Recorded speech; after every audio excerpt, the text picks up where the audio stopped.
आप लोग जब तैयार हो जाए तो बता दीजिए भैया, शुरू करेंगे। शुरू किया जाए। अरे आप लोग खड़े हम खड़ा हो जाते हैं। नमस्कार साथियों, सबसे पहले तो आप लोग का बहुत बहुत धन्यवाद कि समय निकाल कर आप लोग आए हैं। आप लोग से 2-2.5 साल के बाद मुलाकात हो रही है। हमको लगता है 2.5 साल हो गए। यहाँ पर जिला में पहली शुरुआत यहीं से हुई थी और आप लोग के सहयोग के लिए और शुभकामनाओं के लिए बहुत बहुत धन्यवाद। आज हम लोग यहाँ लौरिया से फिर जैसे पदयात्रा की शुरुआत पश्चिम चंपारण से करी थी भितियारवा से, वैसे ही अब जन स्वराज दल बनने के बाद जो जनसभा की शुरुआत है वो भी पश्चिम चंपारण लौरिया से ही हो रही है। और आगे 2 महीनों में हम लोग का प्रयास है कि बिहार के 100 अनुमंडल, करीब करीब 103 अनुमंडलों में एक बड़ी सभा होनी है। तो उस तहत मैं चंपारण में, पश्चिम चंपारण में भी करीब 4 बार आऊँगा। यहाँ तो ऐसे है 3 ही अनुमंडल, लेकिन नदी पार एक अलग एरिया है। तो अगले 2 महीने में मैं कम से कम 4 बार यहाँ आऊँगा। और आज हम लोग लौरिया से शुरुआत कर रहे हैं। बाकी आपके जो सवाल वगैरह हैं, मेरे साथ यहाँ अफाक अहमद साहब हैं जो इसी जिले से MLC हैं, जन स्वराज समर्थित पहले जीते हुए प्रत्याशी हैं।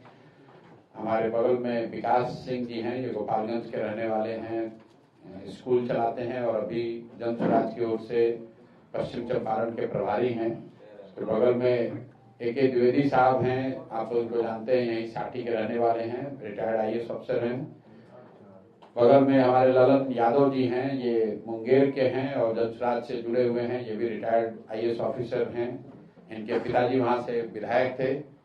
पीछे खड़े हैं हमारे नियाज साहब, ये गोपालगंज के राजद के बड़े नेता रहे हैं। वहाँ पर कई सालों तक, जहाँ तक मुझे समझ है, कई सालों तक राजद के जिला अध्यक्ष रहे हैं।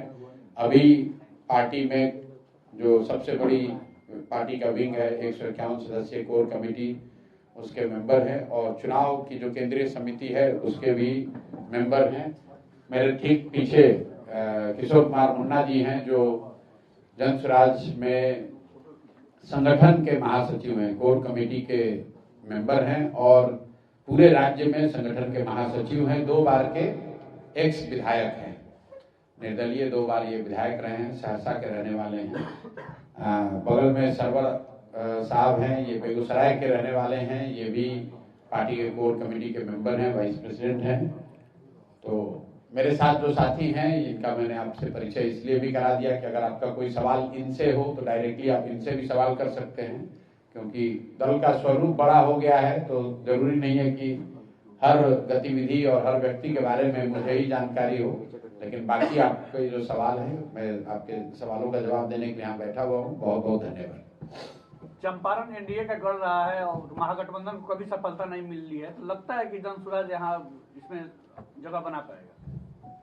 NDA का गढ़ अभी तक रहा है और NDA का गढ़ इसलिए नहीं रहा है कि यहाँ पर NDA की बहुत बड़ी समर्थन उनके लिए है। NDA का गढ़ होने की वजह एक ये रही है कि यहाँ के लोग के पास विकल्प नहीं रहा है और खासकर पश्चिम चंपारण जैसे जिले में, जहाँ पर राजद के शासनकाल के दौरान लोगों ने एक बहुत जंगल राज का एक बहुत विभत्स रूप पश्चिम चंपारण में देखा है। तो किसी भी हालत में लोग यहाँ राजद से जुड़े हुए दलों को वोट नहीं देना चाहते हैं। उसी का फायदा यहाँ पर NDA जैसे गठबंधनों को मिलता रहा है, जिनके नेताओं ने जनता को यहाँ एक तरीके से टेकन फॉर ग्रांटेड कर लिया है। उनको मालूम है कि राजद को तो लोग वोट देंगे नहीं, क्योंकि वो वापस जंगल राज का वो विभत्स चेहरा देखना नहीं चाहते हैं, तो मजबूरी में लोग उन्हीं को वोट देते रहे। लेकिन जैसे ही अभी जन स्वराज का विकल्प जनता के सामने आएगा, आप देखेंगे कि चंपारण में जन स्वराज को बहुत बड़ी सफलता मिलेगी। इनफैक्ट मुझे ऐसा लगता है कि जन स्वराज की जो राज्य स्तर पर जो भी परिणाम हो, उसमें चंपारण का परिणाम सबसे बेहतर होगा। आज की जो सभा है, क्या यह चुनावी सभा मानी जाए और हुंकार मानी जाए जन स्वराज की और प्रशांत किशोर की? नहीं, ये जन स्वराज दल बनने के बाद जो राजनीतिक कार्यकर्ता सहयोगी जुड़े हुए हैं, ये उनकी ताकत है, ये उनका प्रयास है। प्रशांत किशोर तो जैसा कि आपने देखा आपके जिले में, हम तो 5, 10, 20, 25, 50 आदमी के साथ पैदल चले हैं, गांव गांव गए हैं। टोटल 55 दिन हम यहाँ पर पैदल चले हैं। तब तो इतनी कोई दल नहीं था, इतना बड़ा संगठन नहीं था। तब तो इस सिर्फ विचार को, इस प्रयास को लेकर ही हम लोग गांव गांव गए थे। अब उसका जो संगठनात्मक स्वरूप बन गया है, उन लोगों की ऐसी इच्छा रही है, सिर्फ चंपारण में ही नहीं, जो लोग भी अब दल से जुड़ गए हैं, वो राजनीतिक बैठक की बात उन्होंने करी है। अभी तक चंपारण के साथी ही पटना जाते हैं या कोई बैठक होती वहां आते हैं, हम लोग यहाँ नहीं आ रहे थे।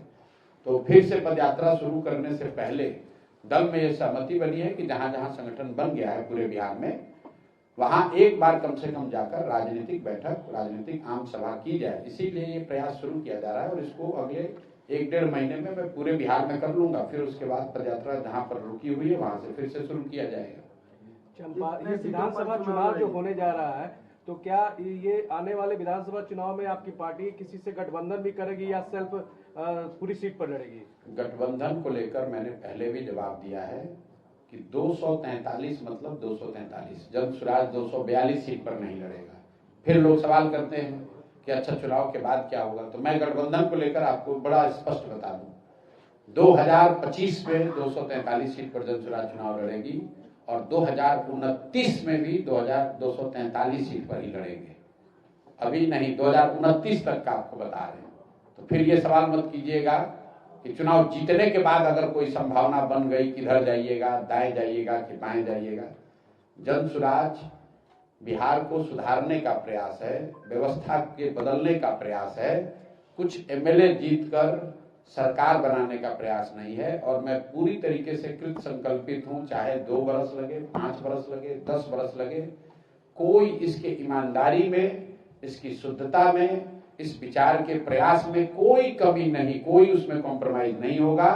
तो गठबंधन का ना पहले ना बाद में कोई ना संभावना आज है, ना 25 के बाद होगी, ना 29 में होगी। कम से कम जब तक मैं जीवित हूं, मैं इस काम को कर रहा हूं, सवाल ही नहीं पैदा होता है कि बिहार में किसी एग्जिस्टिंग दल के साथ हम लोग कोई गठबंधन कर लें, क्योंकि इन्हीं दलों ने तो बिहार को बर्बाद किया है। लालू नीतीश ने ही तो इसको बर्बाद किया है, कांग्रेस ने ही तो बिहार के लोगों का भविष्य लालू के हाथ में बेचा है। आज भाजपाइयों ने ही तो नीतीश को हम लोग के सर पर थोपा है। तो इन्हीं चारों के साथ या इनमें से किसी के साथ गठबंधन करके हम बदलाव की बात कैसे कर सकते हैं? बिहार में शराबबंदी है, क्या लगता है आपको जीतने के बाद शराबबंदी चालू रहेगी कि यह बंद हो जाएगी? अब बिहार में शराबबंदी है, अगर पश्चिम चंपारण के इतने सब वरीय साथी पत्रकार अगर आप कह रहे हैं कि शराबबंदी है, तो मेरा कोई बात कहना ही इस पर बेकार है। बिहार में शराबबंदी नहीं है, शराबबंदी के नाम पर शराब की दुकानें बंद हैं, घर घर शराब बिक रहा है। और हम जन स्वराज ने पहले घोषणा करी है कि अगर जन स्वराज की सरकार बनती है तो 1 घंटे के अंदर बिहार से शराबबंदी का कानून हटा दिया जाएगा। इसलिए हटा दिया जाएगा कि दुनिया में इस बात का कहीं कोई प्रमाण नहीं है।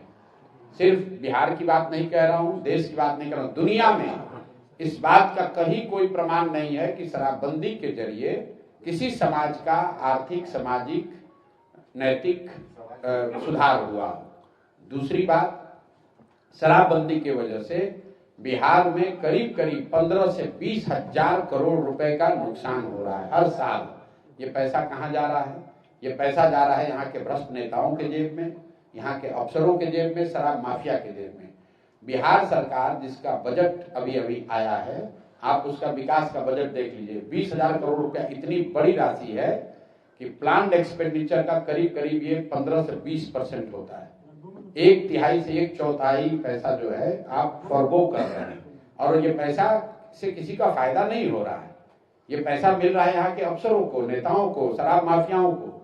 तीसरी बात कही गई, गांधी जी ने ये कहा है, इस बात को भी मैंने खुलासा किया है कि जो भी गांधी को पढ़ने का, समझने का दावा करते हैं, उनको मेरी खुली चुनौती है, आप मुझे गांधी जी का लिखा हुआ एक लाइन, एक पंक्ति दिखा दीजिए या बोला हुआ वाक्य सुना दीजिए जिसमें गांधी जी ने कहा है कि सरकार कानून बनाकर शराबबंदी लागू करे। गांधी जी ने शराबबंदी को सामाजिक प्रयास के तौर पर बताया, कानून बनाने की बात नहीं कही। अगर गांधी जी कानून बनवाना चाहते तो देश आजाद हुआ था, गांधी जी कहते पूरे देश में शराबबंदी लागू हो गई होती। अंतिम 2 और बात, सर, जिस शराबबंदी को महिलाओं के नाम पर किया गया है। सबसे ज्यादा इस कानून का प्रताड़ना भी इस कानून से महिलाओं की है।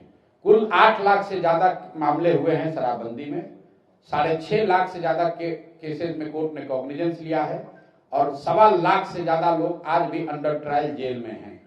जो लोग जेल में आज बंद हैं, ज्यादातर ये लोग समाज के गरीब और पिछड़े समाज के लोग हैं, जिनको कोई वकील नहीं मिल रहा है, जिनका कोई कोर्ट में केस लड़ने वाला नहीं है, वही लोग आज जेल में बंद हैं। तो जो लोग सामाजिक न्याय की बात कर रहे हैं वो ये भी बताएं कि शराबबंदी से सबसे बड़ा नुकसान किसको हुआ है। जो सरकार में ऊपर बैठा हुआ है, नीतीश कुमार के अगल बगल बैठा है, वो तो शराब का धंधा कर रहा है, वो करोड़ों रुपए कमा रहा है, और गरीब आदमी कहीं पकड़ लिया गया उसको आप पकड़ के जेल में कर देते हैं। तो ये बिल्कुल हम लोग इस नीति के खिलाफ हैं, इसके हटाने के पक्षधर हैं, और जैसे ही जनसुराज की सरकार बनेगी इसको हटा दिया जाएगा। कई लोग कहते हैं कि भैया ये कीजिएगा तो महिला वोट नहीं देगी, तो मैं हमेशा आपको कहता हूं कि जनसुराज में मैंने इस अभियान को शुरू करते समय एक अपने आप से वादा किया है कि 10 बरस मैंने बहुत नेताओं और दलों के साथ काम किया। कई बार हम लोग जानते हैं कि ये बात गलत है, फिर भी वोट के लिए वो बात बोली जाती है, लेकिन इस अभियान में मैंने ये संकल्प लिया है कि मुझे जो बात सही लगेगी मैं बोलूंगा वही। आपको अच्छा लगे तो जुड़िए, नहीं अच्छा लगता है तो कोई बात नहीं है, लेकिन उस पर कोई कॉम्प्रोमाइज होने वाला नहीं है। बिहार में डोमिसाइल नीति नहीं लागू होने के कारण बहुत सारे ऐसे बिहार के युवक हैं जो बेरोजगार हो रहे हैं, नौकरी से वंचित रह रहे हैं। क्या डोमिसाइल नीति पर कुछ कहेंगे? बिल्कुल कहेंगे। देखिए, डोमिसाइल नीति क्यों नहीं बिहार में डोमिसाइल लागू है? इसलिए नहीं लागू है कि हम लोग के मुखिया नीतीश कुमार जी को हर 6 महीने साल भर पर ये फितूर रहता है कि हम देश के प्रधानमंत्री बन सकते हैं। उनको लगता है कि दूसरे राज्यों के 10, 20, 50 बच्चों को भी अगर नौकरी यहाँ मिलेगी तो दूसरे राज्य में लोग जाकर कहेगा कि भाई नीतीश कुमार बहुत अच्छा सरकार चला रहा है, वहां हमको वोट मिलेगा। वरना कोई वजह नहीं है कि बिहार जैसे गरीब राज्य में, जहां पर से 50 लाख से ज्यादा लोग 6 से 8 हजार 10 हजार रुपए की मजदूरी के लिए बाहर जा रहे हैं, वहां पर जो भी सरकारी नौकरी निकल रही है उसमें 50% से ज्यादा लोग यहाँ से बाहर के लोगों को आकर नौकरी मिल रही है। लेकिन जितना नीतीश कुमार इसके लिए जिम्मेवार हैं, उतना ही भाजपा ही जिम्मेवार है। देखिए, ये जो भाजपाई हैं यहाँ पर, ये बिल्कुल बड़े होशियारी से सत्ता में भी हैं और कोई जिम्मेवारी भी नहीं लेते हैं। आप लोग सब यहाँ चंपारण के पत्रकार हैं, आपने कहा कि भाजपा का ये गढ़ है। जरा भाजपाइयों से पूछिए कि भाई शराबबंदी से इतना ही फायदा है तो देश में तो तुम्हारी सरकार है, तुम देश में इसको काहे नहीं लागू करा देते हो? बगल में योगी जी काहे नहीं लागू कर दे रहे हैं शराबबंदी? जरा भाजपाइयों से पूछिए। तो अगर इतना बढ़िया ये कानून है तो बिहार के लोग ही इसका मजा क्यों ले रहे हैं? तुम यूपी के लोगों को भी मजा दिलवाओ भाई, तुम देश में भी लागू करा दो।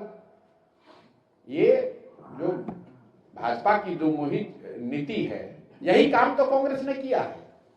देश में बैठकर आप इकोनॉमिक ग्रोथ की बात कर रहे हैं और बिहार में बिहार को हवाले कर दिया लालू के जंगल राज के। वही काम भाजपा वाले कर रहे हैं।